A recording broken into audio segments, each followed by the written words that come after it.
Na pequena vila encravada nos Alpes, cercada por montanhas eternamente cobertas de neve, o silêncio era uma presença constante.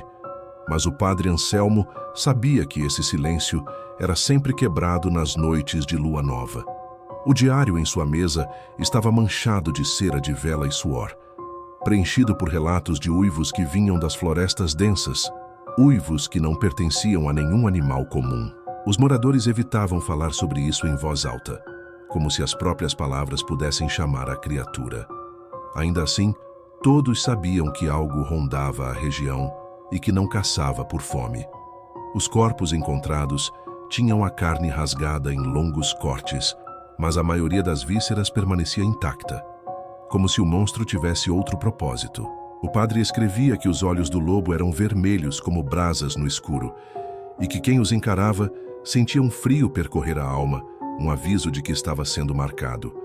Anselmo acreditava que o animal não era apenas uma besta, mas um servo, um guardião de algo mais antigo que o próprio cristianismo trazido àquelas montanhas. As famílias, em noites de lua nova, trancavam portas e janelas com cruzes improvisadas e galhos secos, mas mesmo assim, os sinos da igreja soavam sozinhos, sem mãos humanas que os tocassem.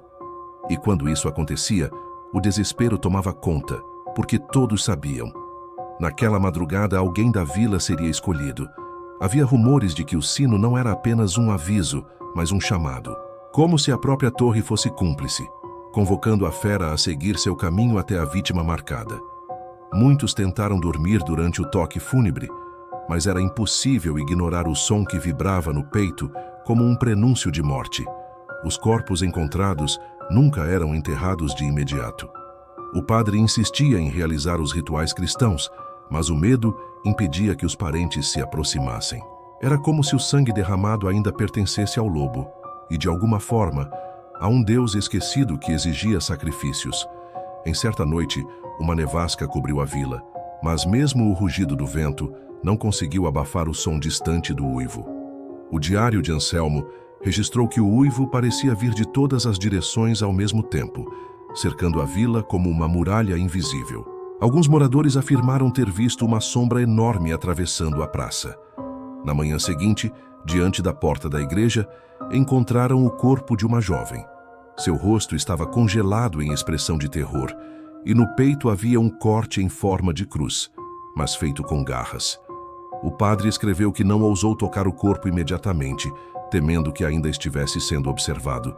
Conforme os meses passavam, mais marcas eram deixadas. Não apenas corpos, mas símbolos riscados nas árvores próximas, sinais que não pertenciam ao cristianismo. Círculos incompletos, linhas verticais e curvas, como inscrições de rituais pagãos esquecidos pelo tempo. Um velho considerado louco dizia que o lobo não era o verdadeiro inimigo. Falava sobre uma entidade que habitava as montanhas antes mesmo de a igreja ser construída. Para ele, os corpos rasgados eram apenas oferendas, preparadas pelo lobo para um senhor muito mais antigo, um deus enterrado sob as pedras do vale. O padre começou a acreditar nessas histórias quando sonhou com o sino da igreja. No sonho, ele não tocava sozinho, mas era puxado por mãos invisíveis cobertas de sangue. Acordou encharcado de suor e, ao abrir a janela, jurou ter visto o reflexo dos olhos vermelhos fitando-o na escuridão. O desespero cresceu quando percebeu que o som do sino parecia escolher suas vítimas entre os que mais tentavam se proteger. Os mais devotos, os mais temerosos, eram sempre os primeiros a cair. Como se a fé fosse uma provocação à entidade que reinava ali muito antes da cruz ser erguida. Em sua última anotação antes da tragédia maior, o padre descreveu que sentia os sinos tremerem mesmo em plena luz do dia. Era como se a igreja estivesse viva, pulsando com um coração de ferro e madeira, pronto para anunciar mais uma morte. Nessa mesma noite, os sinos começaram a tocar sem parar.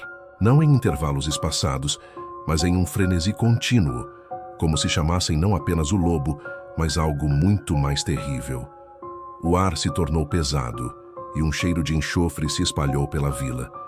Os moradores, em pânico, correram para dentro da igreja, acreditando que as paredes sagradas os protegeriam. mas o padre sabia que não havia salvação naquele lugar. Quando as portas se fecharam sozinhas, ele entendeu. Não estavam se refugiando, estavam sendo oferecidos. As velas se apagaram de uma só vez, mergulhando todos em escuridão absoluta. O único som era o sino, ecoando de dentro do peito de cada um, como se vibrasse nos ossos. E então, entre os gritos, ouviram o arranhar das garras no chão de pedra. Um por um, os gritos foram silenciados. O padre, escondido atrás do altar, registrava em seu diário as últimas palavras, pedindo que quem encontrasse aquelas páginas fugisse dali e jamais olhasse para trás. Ele descreveu o som da carne sendo rasgada como cânticos blasfemos entoados em coro. No fim, as paredes da igreja tremeram como se respirassem. Uma sombra gigantesca surgiu atrás do lobo, maior do que qualquer homem, maior que o próprio templo. Anselmo escreveu que finalmente via o verdadeiro dono da vila e que os sinos não anunciavam mortes, mas celebrações. Na última linha, mal legível pelo sangue que manchava o papel, o padre deixou um aviso. O sino não anuncia o lobo, ele anuncia o Deus a quem o lobo serve. Depois disso, apenas silêncio e a neve cobrindo tudo como um sudário branco. Desde então, a vila permanece abandonada, mas alguns viajantes juram ouvir os sinos ecoando nas noites de lua nova. E quem ouve nunca volta para contar.